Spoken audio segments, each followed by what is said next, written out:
Welcome back to week 2 of the LPL Spring Split 2018. We're coming in for our final game now between RNG and JD Gaming, I should say.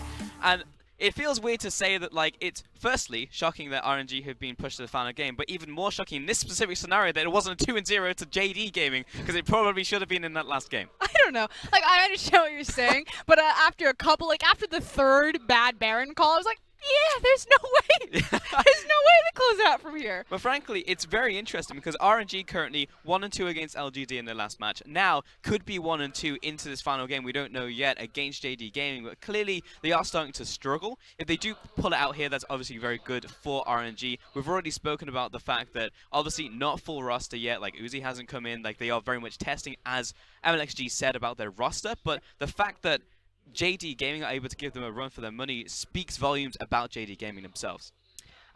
Yes. It speaks to the fact that we came in today saying that they were a mid-tier team, and then we took a glance at the wall behind us that has all of the banners. It's like, you know, where do they actually finish in this group? Yeah. And if RNG fall here, you know, suddenly that's not a 4th place team from JD. That's, you know, you're rising up to a 3rd place team, but at least playoff contention this early on. And even though it is still only week 2, we're, what, 1 week, 2 weeks out from cross-conference, so we're almost done with the initial round robin of the regular split. Yeah, so we've actually seen a ton of games, and there actually is quite a bit of footage to start making, you know, assessments about this JD squad. And the first one is YaGao is really good. Like, I was very hesitant before because Rookie pretty much cleaned his clock. You know, he had a caliber of opponents where he just kind of got easy fodder thrown at him, so he got to style a little bit. But against Xiaohu, even after Xiaohu's incredible miracle play, YaGao is still holding his own, and he is a massive playmaker. He actually reminds me of a very young Xiaohu when he first came into League,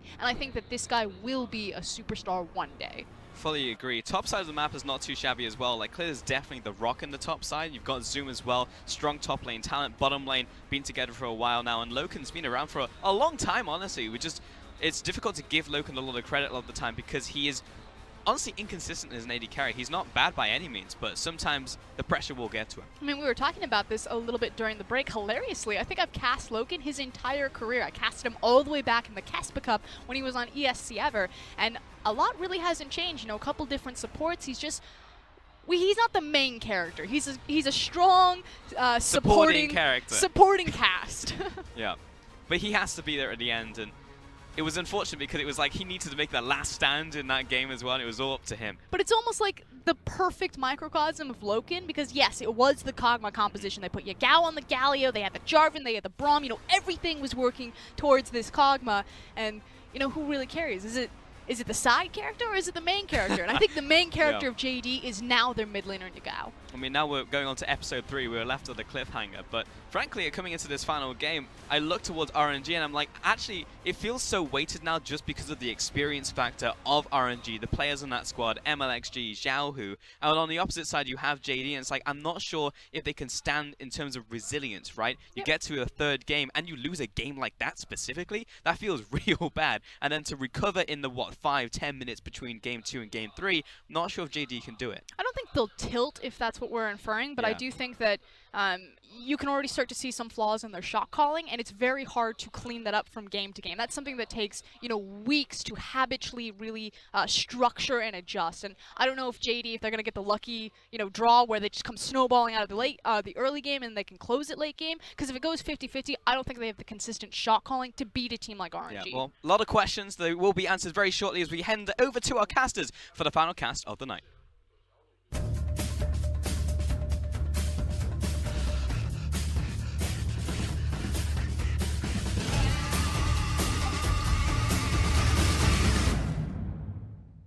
Thank you very much, Pulse. We're about to get into the 3rd and final match of this Best of 3 series, as well as the final match today. And yes, Raz, we are going to answer those questions right away, because we're already into Picks and Bans. I just want to see the end of this game, all right? That's how fast we're getting into it. Let's get into it. You just want to fast forward 40 minutes? Immediately. Look, we've got Chrono Break, Raz. That takes us back in time. I don't think we have the technology to go ahead of time just yet.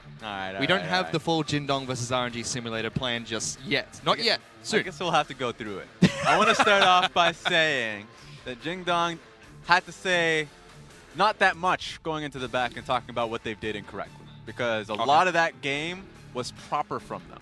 They just have to play it calmly going forward because the real detractors were in that Baron situation. So if they just talked about clearly what they should have done during Baron, which is just pick the fight next time, then I think that, you know what, that's all you got to do going into Game 3. Well, heading into Game 3, we have Kog'Maw, as well as Alistar and Leona banned out by Jindong Gaming. And whereas for RNG, this time it's Jarvan, Ornn, and Zoe taken off the Rift. That leaves Azir open, so YaGao will be picking up the Emperor of Shurima heading into the third match. Yeah, this is interesting. Because this time around, not only was, you're right, the Azir being open, but the Malzahar was open, and they didn't go for the Malzahar first pick, they went for the Azir first pick. Seems like the wave control for them is what's the most important, which makes sense because in the last 2 games, their understanding on which wave to crash on, how to play it slowly around their building waves was incredibly smart. So this time around, going into Game 3, that seems to be a priority as well. And RNG go for the Kog'Maw as well as Taric pick very early Wow. to game number 3. Immediately. I mean, we were talking about, or at least making jokes about Jingdong's first 2 picks, showcasing how much of a team fight heavy composition they wanted to go towards. RNG's doing that and then some. So obviously they don't have the Jarvan available to them just because they banned it themselves. But they can do that with anybody. I think going towards Kha'Zix, Galio, Rek'Sai, Galio, just any team fight composition. I know I've been kind of focusing on the Galio because it just played such a large part in the last game. It did. That it's been a Xiaohu pick as well. So he has that option going into this third game. They have lost the Jarvan, though, going into game number 3. So that could affect, that was a piece of the puzzle that, was a thorn in Xiaohu's behind that last match. That's true. So we'll have to see what they do throw out here. Varus as well as Gnar get picked up, and RNG pick up the Vladimir again.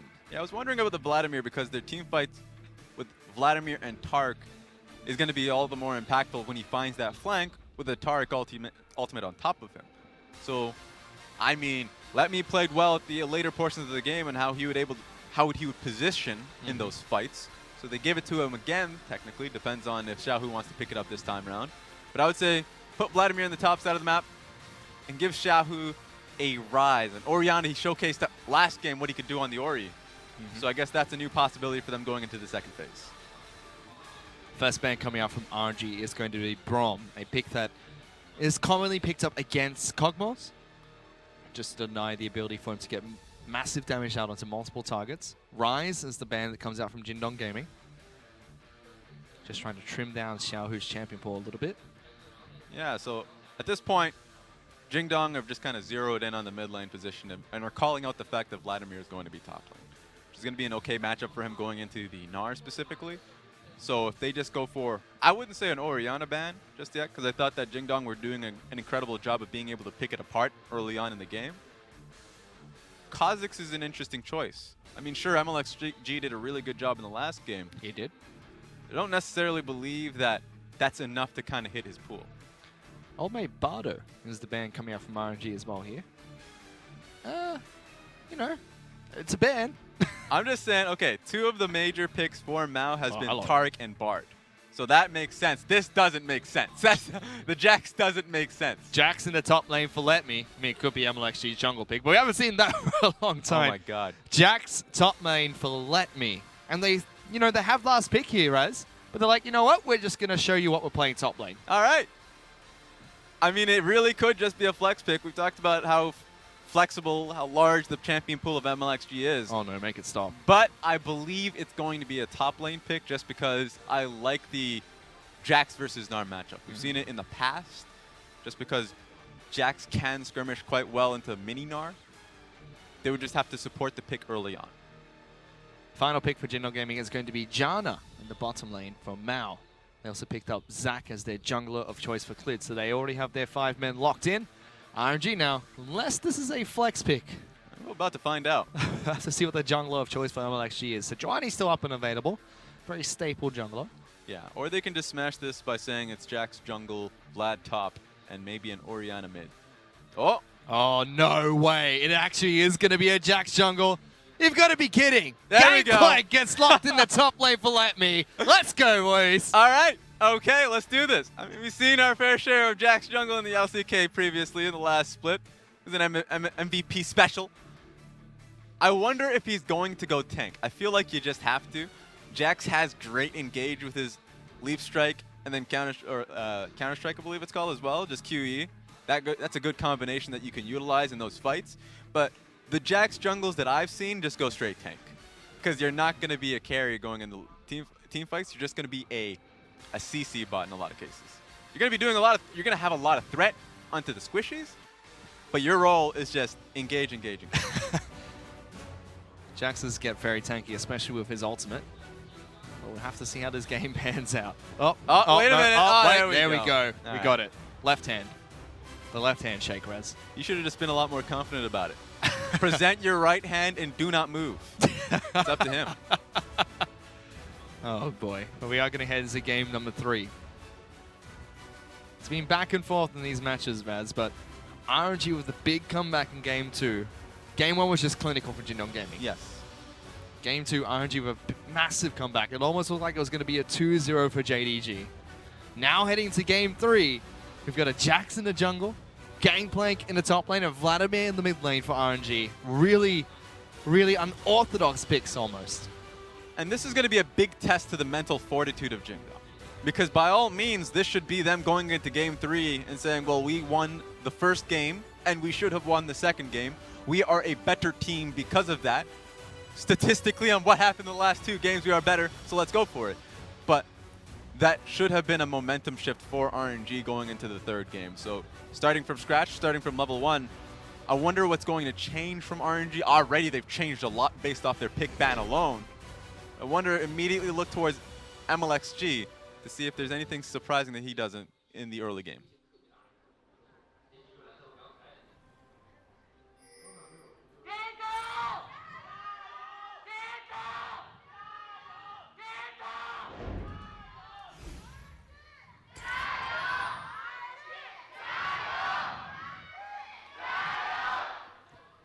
Chance for RNG is still loud, Raz, but that boy, he's still there for Jindong. He's going to keep chanting until they win. We need to move the microphone next time, though. He's found it. Every Jindong game, we have to put it in a different place. You know, it's like a little treasure hunt for him. Move it away and find out how loud he really is. But going into this game, Raz, I've been told, as I see 5 stopwatches on the side of RNG, Good Lord. I've been told that Jax Jungle has been played 3 times in the LCK already this year, twice of them by score, and all 3 of them were victories. There we go.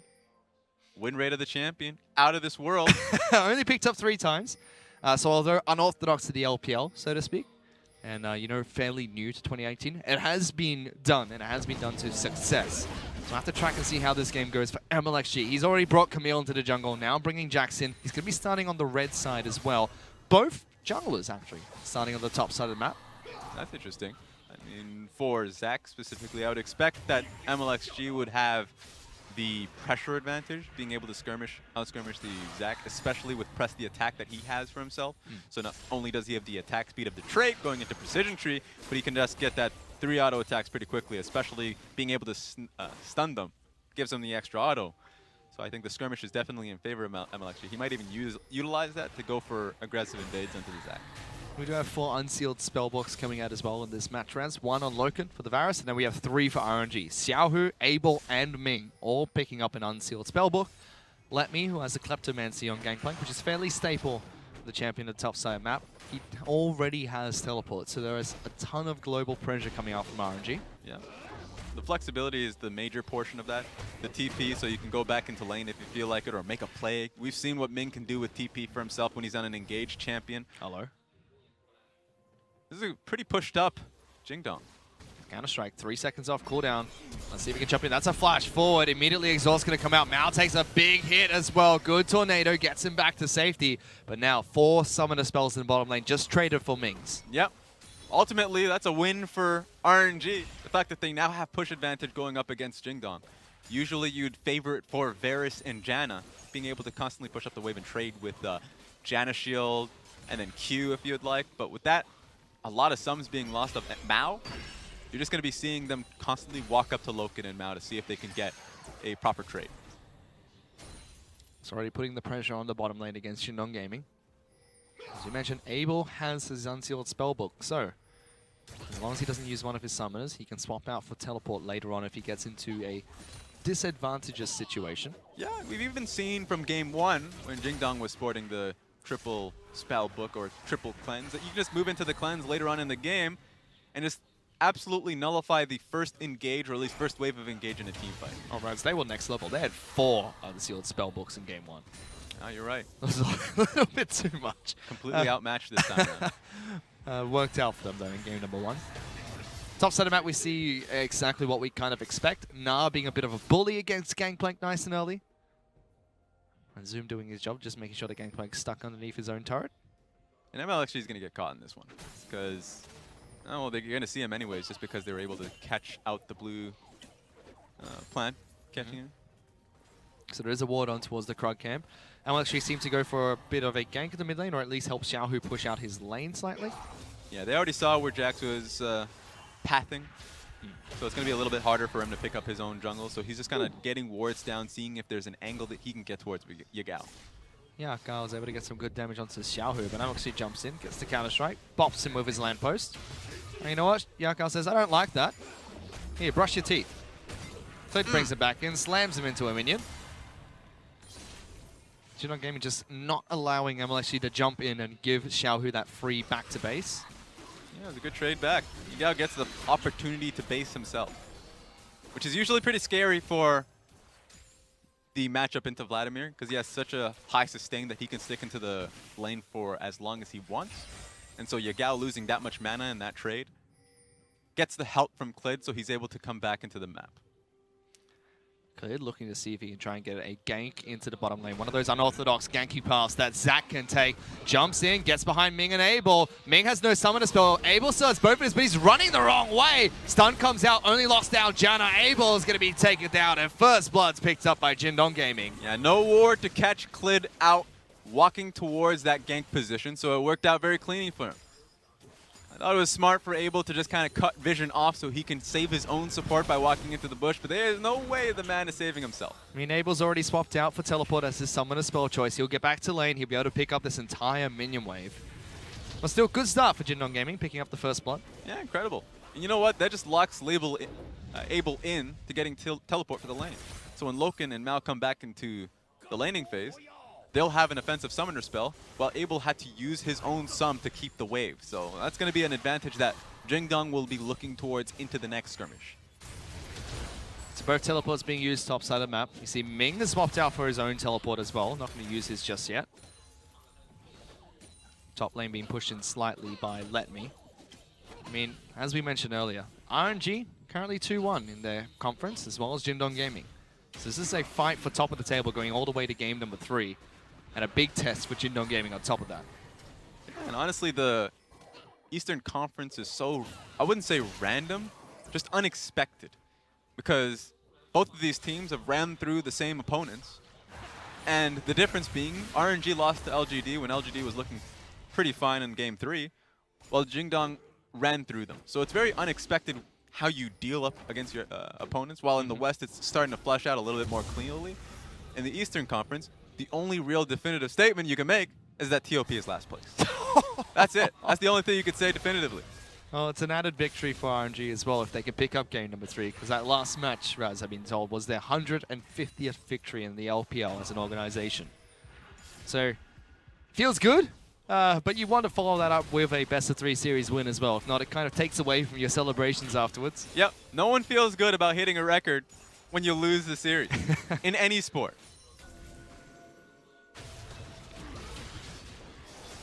But again, we're going to go into that part of the match. Around 7-8 minutes is where it starts to quieten down between these two teams. Come on, pick up the blue buff. There you go. There we go. Starts to quieten down a little bit.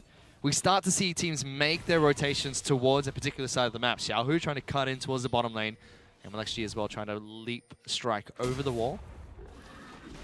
Just going for red buff here. Yeah, really good call out. They knew that blue buff was given away to the mid laner. So Mlxg sees that slim opportunity to be able to take red. He's going to get out of there, though. Awesome. Hello. Ain't taking no chances. The man is out. Mlxg, nope.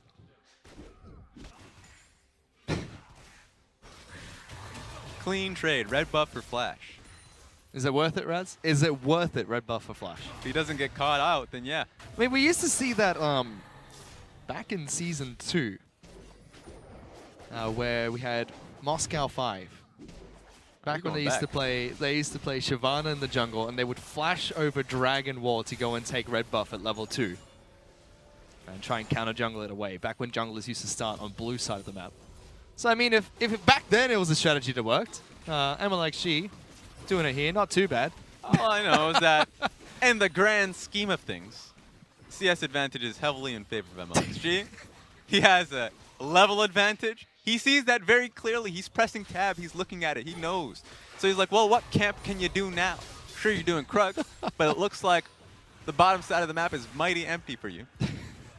Just farming things up. He is going for the very tanky route, though, Raz. He's gone for the Cinderhulk pickup. Confirmed. Clid's still looking to try and pick his own up as well. Lots of stopwatches, as we've mentioned, at level 1. 5 for the side of RNG. We have 3 being picked up by Jingdong Gaming. Yeah, which is, we talked about how Jingdong had the opportunity bot side as they look top side, actually. Mlxg looking for the gank. Counter-strike comes through. Leap strike gets him close enough. He wants to tank this turret. Ultimate comes out from Letme, but no flash available for Jax. Just gets the flash out of Gnar to get back to safety. Yeah, and Zoom was close enough to his own Mega Gnar, and that would have been a play that you don't want to be on the back end of. Hello. Well, they've seen Clid in the bottom lane. Yeah, but I'm not too concerned here. Letme has teleport, and there are multiple stopwatches here. So even though we saw the play being made on the top side of the map, there's ample defense for RNG to keep themselves safe on the bottom side. It's happened again, though, Raz. RNG have 4 teleports. Incredible. I actually love this meta. And they're going to use it to get back into the bottom lane. 1 to the top lane as well. So as soon as they pick it all up, Raz, all the teleports are now gone. Just to try and bridge this early game deficit that not only Gangplank has, but also Kog'Maw. This reminds me of like the level 1s in Earth mode. Everyone just teleports somewhere. Yep. Doesn't matter where you go, just teleport there. But it keeps them topped up in lane. It keeps the lanes, or at least the towers, constantly safe. No towers really getting chipped down here, just because every opportunity that you think you have, you're like, okay, well, we sent this bottom lane back. Well, what does that actually mean? Because teleports are just going to come out immediately. In any other meta, that tower is down, or at least chipped down, or at least has to be contested for. But there's no contest when the rest of the enemy team has teleports to just be able to back you up. I mean, when you take a look at the gold, it's dead even between RNG and Jingdong Gaming. So they're not getting any advantages from these teleports, more of just making sure they don't fall behind. Yes. And it's important. They've got Gangplank. We've seen how much of Gangplank can be abused on the top side of the map. Speaking of which, Zoom just says, here, have a boomerang.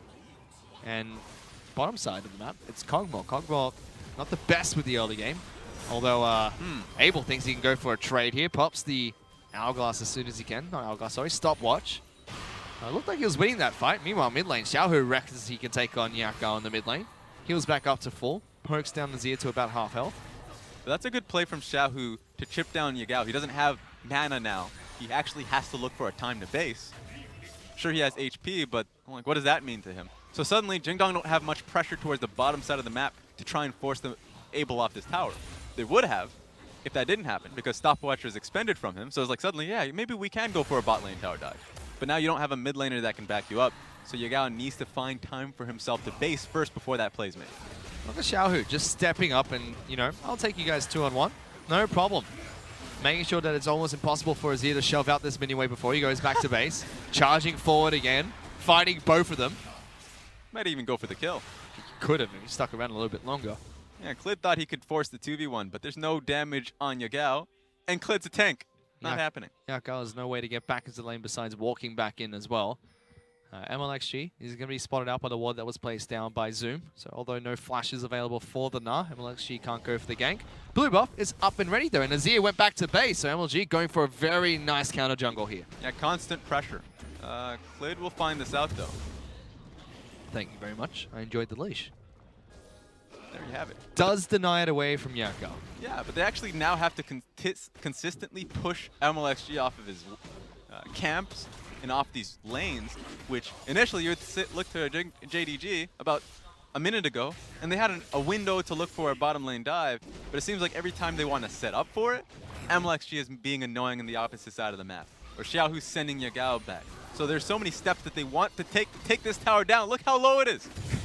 But RNG are making proper plays on the opposite side of the map to distract Clid. I mean, we've seen Mlxg pick up sneaky dragons, again for RNG. Of course the first dragon is going to be a cloud dragon, so you can't do too much there. But he's picked up a Rift Herald all by himself. He's still at full health, Raz. You know the solo queue games where you have a Vi that just has that one-track mind on these dragons? Every objective available, that's their set goal. Well, Clid was waiting in the wings for Mlxg there. Does not deliver him back to Loken, but he was sitting on top of a ward. Flash being burnt by Mlxg to get back to safety. Ultimate being burnt out by the Zac. Guess what? All the teleports are back up and available, Raz. What are they going to do? Fish, tell me. I know you don't want to say it. How are they going to teleport into the bottom lane, Raz? I'm waiting for it. There they go. Yep. Straight back into the bottom lane, making sure that they can't lose that turret too easily. Where Xiaohu gets some good damage on the YaGao. He'll Shroomer Shuffle out of there. Xiaohu is still relentless in chasing him down. Imagine a meta where you have double teleport bottom lane to defend a tower. Okay, he's dead. Xiaohu flashing forward for this one. YaGao takes some good damage as the Hemo Plague enough. Heal gets popped by Azir. Lives to tell the tale. Now looking to try and jump back into the mid lane. Clid jumps over, gets on top of Xiaohu. Held on to the Sanguine Pool for a long time there. Rift Herald getting good damage on this turret. Unless you're going to try and jump back in. Ming has joined the team fight as well. We're going to get that good damage on the turret. Takes it down. Abel even joining the fight as well. Rift Herald left on 6 hit points, but it is going to be RNG to pick up first turret. Such good communication from RNG. The bottom lane showed up when they needed to. Just took one wave from the bottom side of the map and then immediately looked towards mid when they had the Rift Herald ready. Jinogami still have that bottom lane outer turret to take down. A swift push would be enough. Yeah, at this point I've lost all hope. Seems like every single time they try for it. Teleports up? Yep, teleports up. Or Vladimir is pushing you to get out of there and suddenly you're like, well, you know what, Vladimir is going to be in this fight. We actually can't do this. So there's always an excuse. The sad thing, it's always a legitimate excuse. I mean, you have to remember, not only was teleport up, but also with Unsealed Spellbook, these champions get 25% reduced cooldown on their summoner spells. Everything just comes up so damn fast. Yep, they're already halfway through their own teleports. Xiaohu has swapped out to Ghost, and he's heading towards top side of the map. Letme's now going to try and siege up in the mid lane. Clid's made his way down into the bottom lane. Stun going to come out from Ming as well as Abel, looking to try and trade against this Zac. Abel not afraid to go toe-to-toe. Loken now taking up the turret. He's happy to take this one down. Gets a shield from Mao, and they're able to finally take the turret down in the bottom lane. Gold still dead even. There we go. Loken just did exactly what they needed to do a while back. And he just walks up to the turret to be able to chip it down. That saves them a lot more time and a play to try and go for a bottom lane dive. They don't have to worry about that anymore. They can just look for a top lane now. How much are you going to continue taking down these Scuttle Crabs? No one has looked towards that Elemental Dragon just yet. Not really interested in the Cloud Dragon. And that's what changes the type of the game. Because in other games, you see Earth Dragons, Fire Dragons, yeah, then it becomes like these major team fights around these objectives. Jumping forward, threw out the ultimate there, but Xiaohu just goes underneath with the Sanguine Pool. Locked down by Loken though, pops his own stopwatch. YaGao in trouble, great heal coming out from Mao, keep him alive. Taric joins the team fight, makes sure everyone goes invulnerable, even though Clid brought him back into the team. No one's dealing damage. Now Loken trying to turn back around and get some good damage out into the rest of RNG. But once again, no one falls. This allows Zoom, however, to take down top lane outer. Yeah, strong play from Mao, just uses his Monsoon to disengage from all of that. Uh-oh. Jumps back in. Mlxg does not get a stun down. This is why no one likes Janna. Honestly. It could have been an easy kill on top of Clid. But Janna is able to not only heal up Loken, gets Clid out of there as well. So we see the second Taric of today. Different player picking up the Tear of the Goddess as one of their items.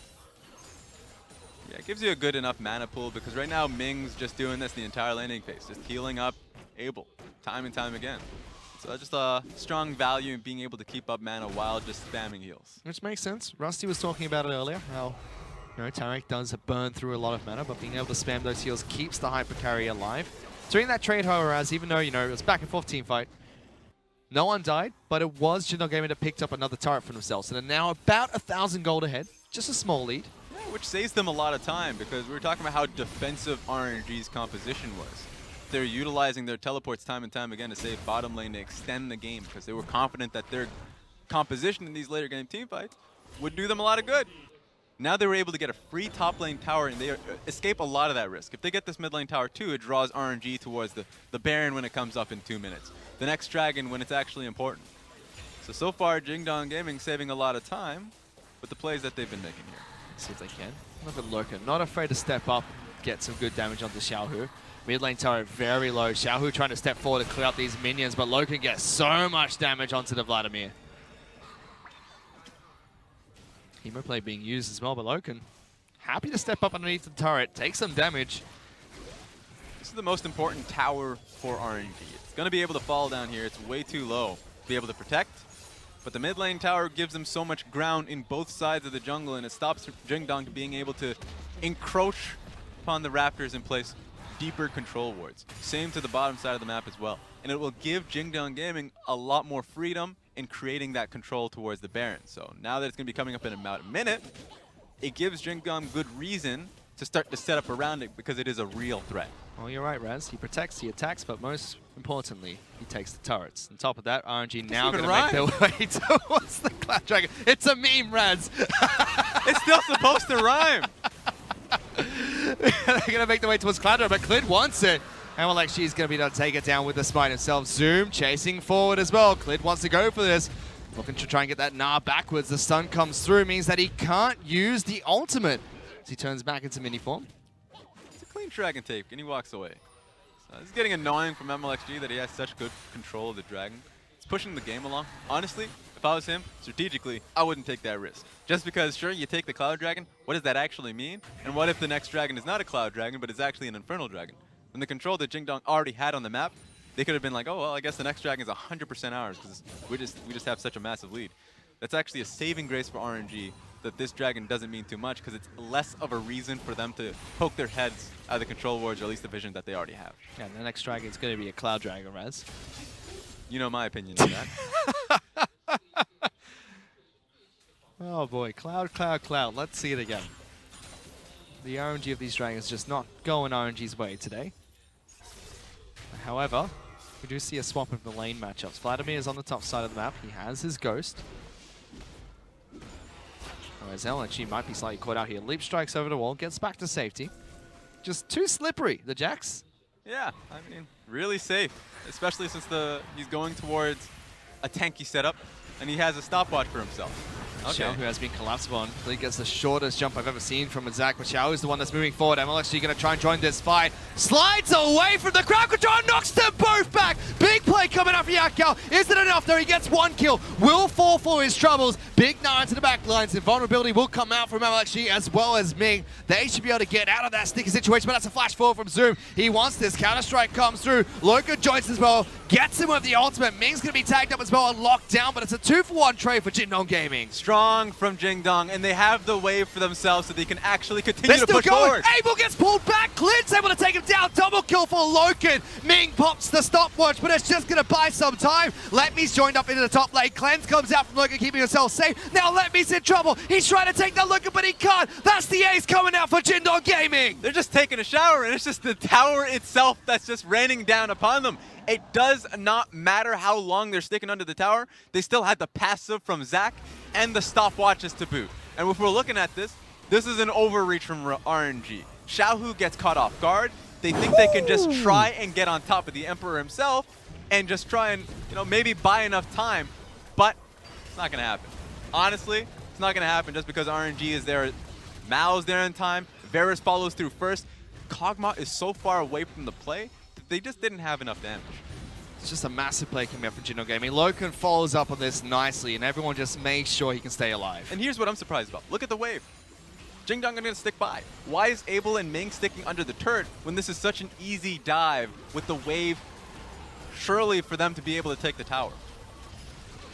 Letme tries to do what he can once he gets in the top lane, but Loken takes down Ming first, turns his attention towards Letme, even kills the barrel Raz. Even got the barrel in that team fight that makes sure that there was no chance for Letme to turn it around. Jingdong Gaming pick up a 4,000 gold lead off the back of that. They picked up Baron buff as well during that replay. And it's looking like what was very similar to game number 2. Very similar start for Jingdong Gaming now. Yep. And here's what's the most annoying part if you're RNG. You're going back to the mentality of the only way we'd be able to come back in this game is through a Baron runs. I don't see that being a possibility this time because they have a lot more denial this time compared to the last game. They have Janna with Tornado and Monsoon. They have Clid, of course, looking for the engage, and they have the CC stuns from Zoom when he goes into Mega Gnar. So they have a lot of options to be able to play these Baron fights a lot better. That's a lot of sand chomas. The Cerebral Shuffle brings YaGao forward, and Clid once again is on the top side of the map, knocks him into the turret. Xiaohu taking so much damage, will be able to get one final blood rush to keep himself alive, and YaGao tries to move forward. This might be an overreach for them. Tanking up the turret is Zac, but top lane inner turret is going to fall. Jinno Gaming make quick work of that one. And this time around, Zoom will be able to hit up into this turret pretty easily.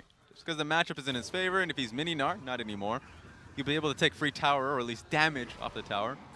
So this is a really good setup from our Jingdong Gaming, because even when they don't have Baron, they have a lot of pick potential with the Azir sec, and Clid just jumping right on top of them, and the Gnar as well. And they have a strong split push potential with this mini Gnar. So they can do a lot with the mini Gnar. You can go towards these team fights, and you can just smash them into a wall. You can just be a boring Gnar sitting into the side blade. Be a boring Gnar? It's boring. How's that boring? You're hitting a turret. It's PvE, it's great. You don't have to worry about people hitting you. You don't have to worry about team fights. No need for mechanics. That doesn't sound boring. I mean, that does sound boring. Great. Wait a minute. You just convinced me. Oh, no. We did the Looney Tunes. You've got caught. Sad. Jinno Gaming now going to try and siege mid lane, while the boring Gnar is going to be able to take down the bottom lane in the turret for himself. The only action he's getting is the explosion. That's it. He gets a bit of gold as well. Should be happy when you see that. But RNG still trying to defend their base. 7,000 gold behind Jinno Gaming now. Yeah, Jingdong are going to, or at least they should kind of play this one slow. If you look where Azir is, he's already making a lot of good work on the top side of the map. He's going to be bringing Vladimir at the very least. It looks like they're thinking about bringing extra members. But this just means that more members of RNG are not defending the mid lane, where Jingdong want to pivot pressure towards. Jinno Gaming could not split up RNG last game. On top of that, Loken had no way to step up to these turrets with all the crowd control RNG had. Now he's happy to do so, happy to get the damage down. They're going for a fight right here, Ming. Pops his ultimate cleanse. Now Loken goes forward, snipes off the Taric, gives him an arrow to the knee, pushes for the inhibitor, and they're going to be able to take that one down nicely and immediately go towards top side of the map. Yeah, pinging it, clear focus. There's no time being wasted from Jingdong. They know exactly what to do with the time present. 22 seconds, death timer for Ming. They can go for this tower. Clid's going to try and dive into backlines. Look at Xiaohu trying to be the hero that RNG need. Forces Zoom to try and jump on top of him. And Mlxg back in with a good stun. They still have that turret. Able to get some good damage down to backlines, and Jingdong immediately retreat out. Good team fight from RNG, but they live to fight another day, but that's all they get. That could have been much worse, but Mao's Monsoon really did a lot of work in healing the members so they can back off cleanly. So that was a risky situation. It was a good call from Jingdong to see what they could do with that pressure and still be able to get out. And if you're RNG now, you're sitting across 7 kills to 1, 7 turrets to 2. The only thing they have that Jingdong Gaming don't is that extra Cloud Dragon at the moment, which JDG, Loken's going to jump over this wall and equalize that objective. Here we go, he's got it. Smacking it up. As well as the fact that now RNG 48,000 to 55,000 gold. That's a 7k lead. Yes, they fought back from 9k last match.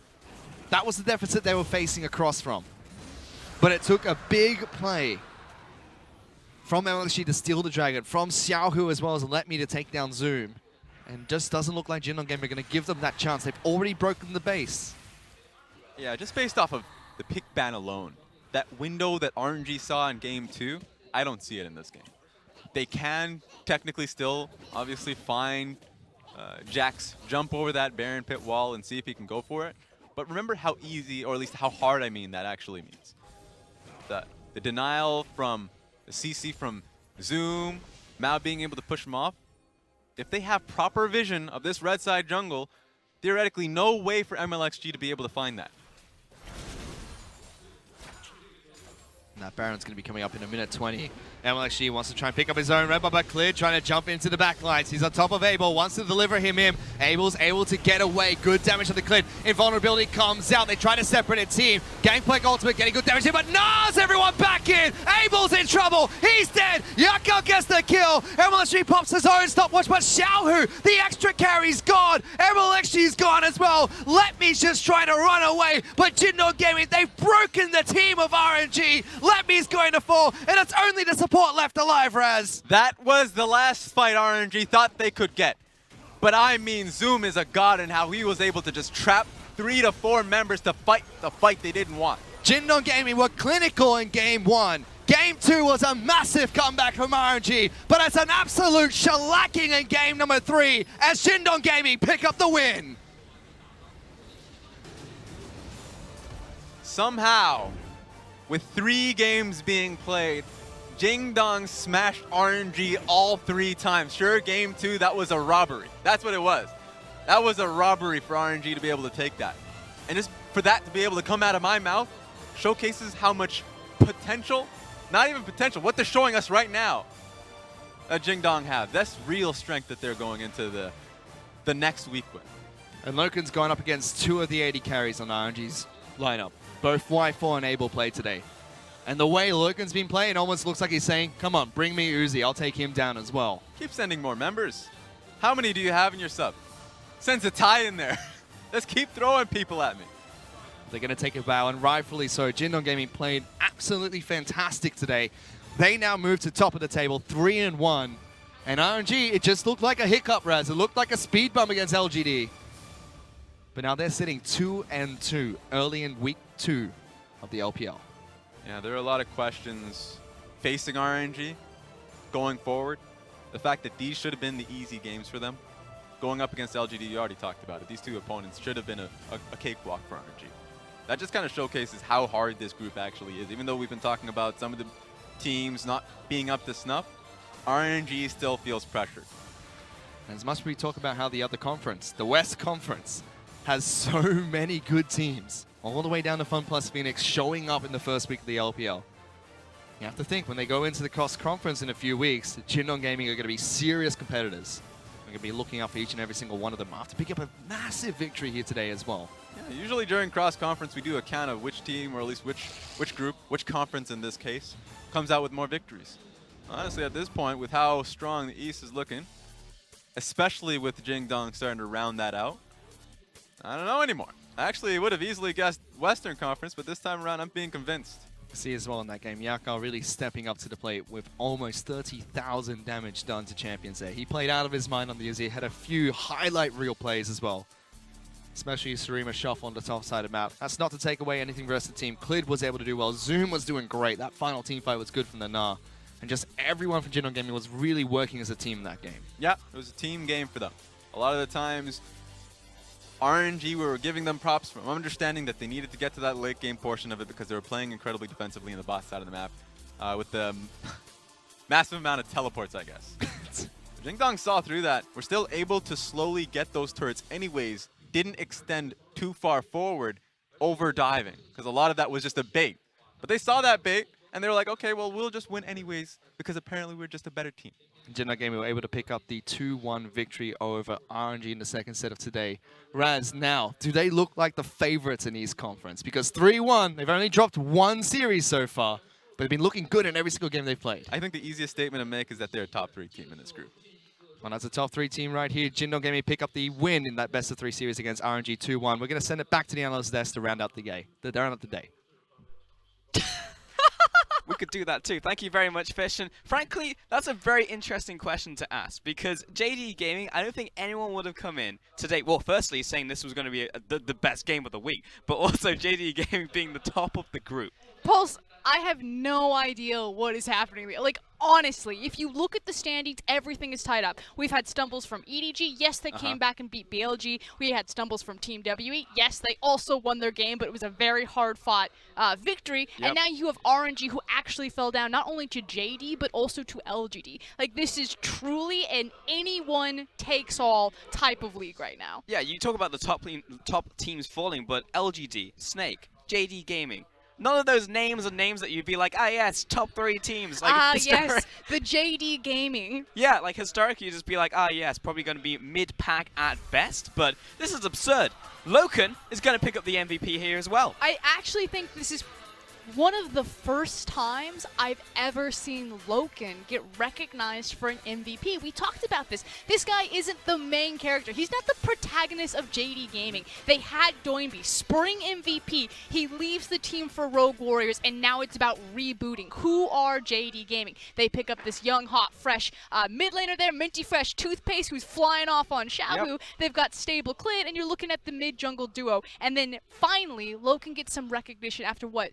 2.5 years in the LPL. Time. And yes, he has been supporting Cass, but I think he's definitely upgraded to main character now following that game and following that series as well. Challenger approaches. Yeah, absolutely. And we do have a replay as well to demonstrate, honestly, the fantastic team fighting that JD Gaming have been showing us not only in this series, but so far in the LPL this year. And I'm curious which one is going to roll, because you could pick any of the team fights. Top lane. The top lane. The Yakety Sax teleport into. I think it was an ace of like 22 minutes against RNG. Yeah, that does mean a lot. It does start out, however, with the Clid and YaGao. We talked about who the real hard carries of this team are. And the fact that they are stalling out so long that Gnar is able to teleport in with Mega Gnar ready and join the back half of the fight.